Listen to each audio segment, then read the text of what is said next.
రాక్షస సైన్యాన్ని మట్టుబెట్టి రావణుడి సింహాసనాన్ని కంపించినవాడు.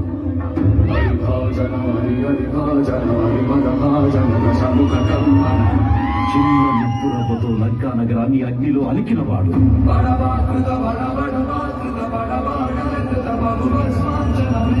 త్రేతాయుగంలో రాముడి నీడయ్యాడు.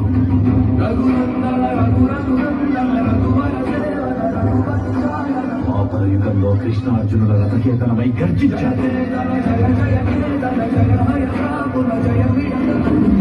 కలియుగంలో ధర్మం కోసం పోరాడే ప్రతి ఒక్కరి వెంట ఉన్నాడు.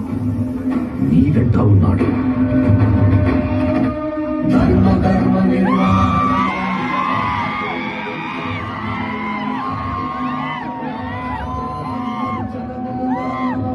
యతో ధర్మస్థతో హనుమ, యతో హనుమస్థతో జయ.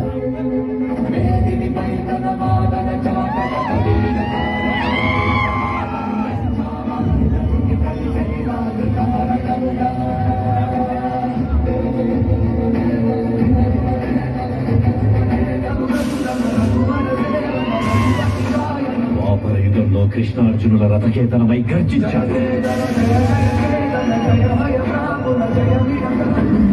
కలియుగంలో ధర్మం కోసం పోరాడే ప్రతి ఒక్కరి వెంట ఉన్నాడు. నీ వెంట